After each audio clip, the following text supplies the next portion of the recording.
no, la plata no crece en los árboles y la generación de empleo depende de la capacidad de inversión pública y privada. Hugo Ñopo está con nosotros, por supuesto. Él es especialista de GRADE, investigador de GRADE, y nos ayuda a analizar cuán factibles son todas estas propuestas de creación de empleo, dado que incluso cuando hemos tenido un crecimiento económico importante, la creación de empleo formal no ha ido de la mano de este crecimiento económico. Hugo, ¿cómo estás? Un gusto conversar contigo. Buenas tardes, Patricia. Siempre es un gusto. Sí, ya lo venían apuntando en el reporte, en tus palabras introductorias. No es sencillo crear empleo.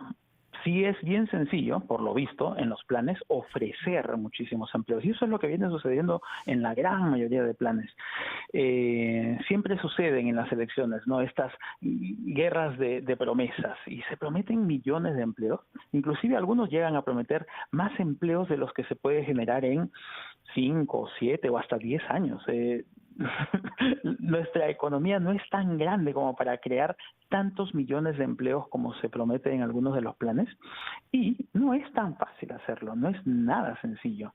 Recordemos que nuestra economía es altamente informal. Exactamente. La distribución de nuestro empleo es muy diferente a la que se encuentra en países desarrollados o en otros lugares donde cuando la economía crece se genera empleo formal. Aquí no es tanto así.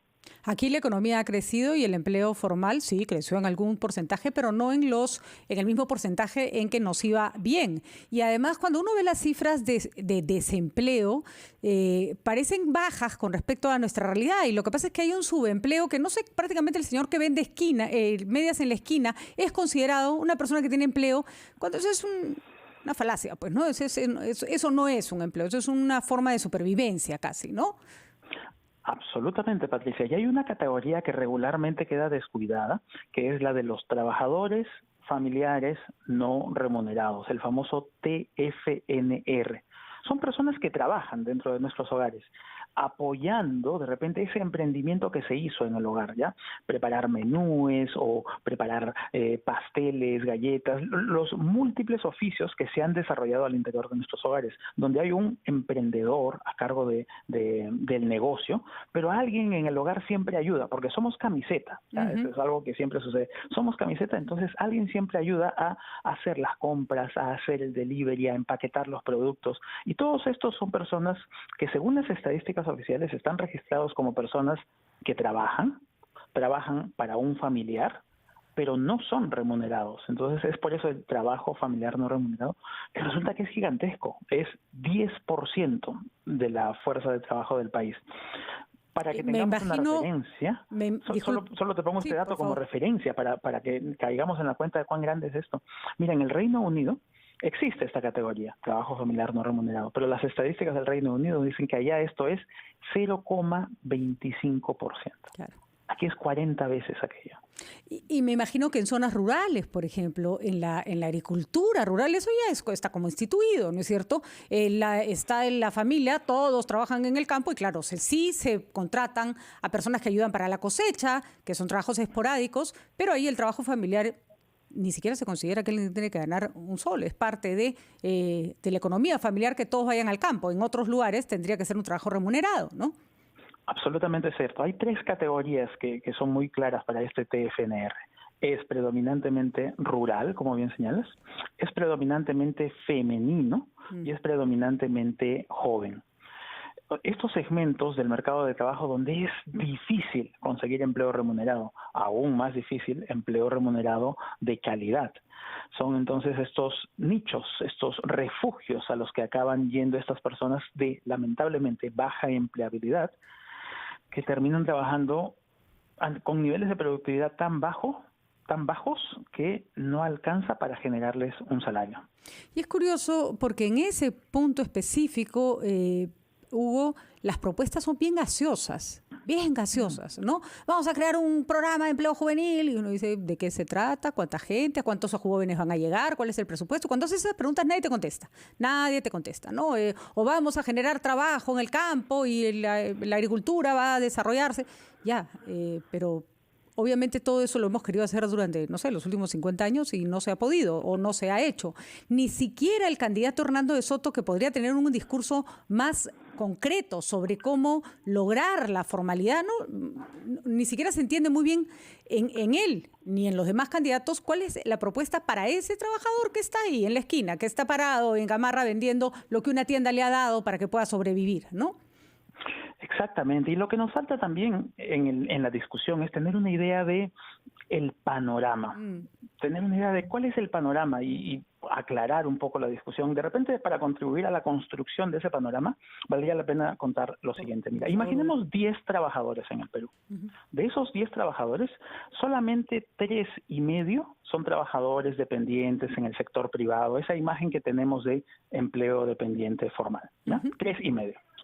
Otros 3,5 son autoempleados, trabajadores independientes, gente que se genera su propia chamba. La persona que contabas que sale a vender a la esquina, todos estos independientes, ¿no? Entonces, mira, 3,5 y 3,5 ya están 7.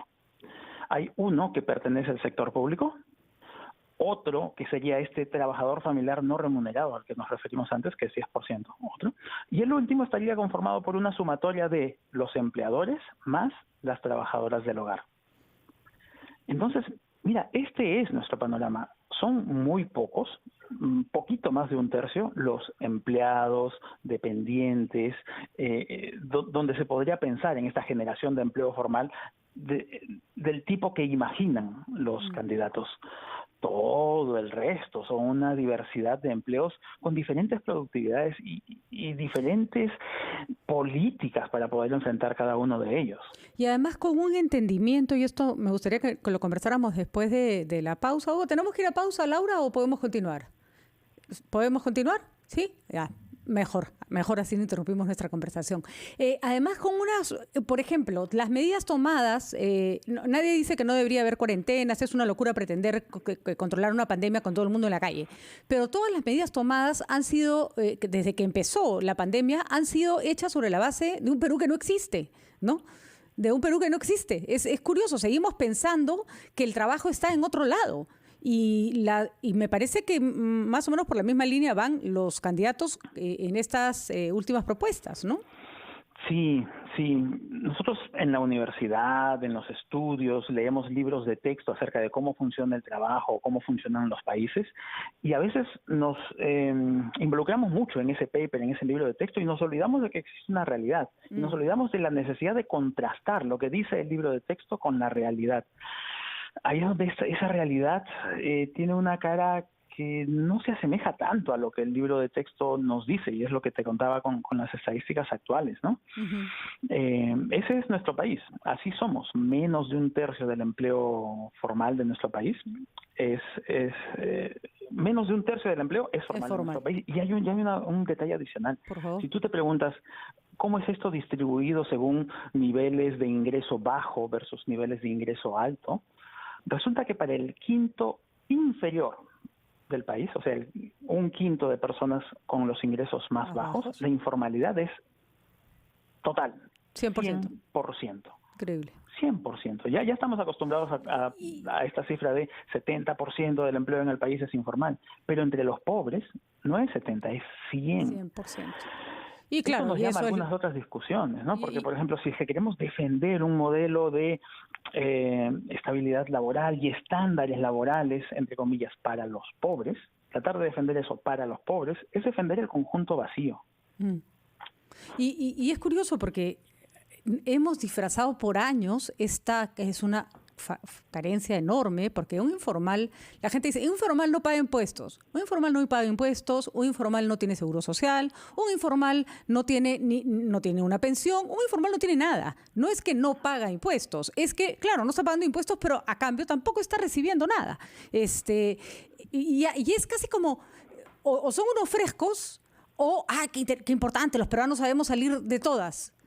Pero en realidad se romantiza y se le coloca como un aura de heroísmo a algo que no debiera existir. Porque la gente no es informal porque le da la gana, es informal porque no le queda otra, ¿no?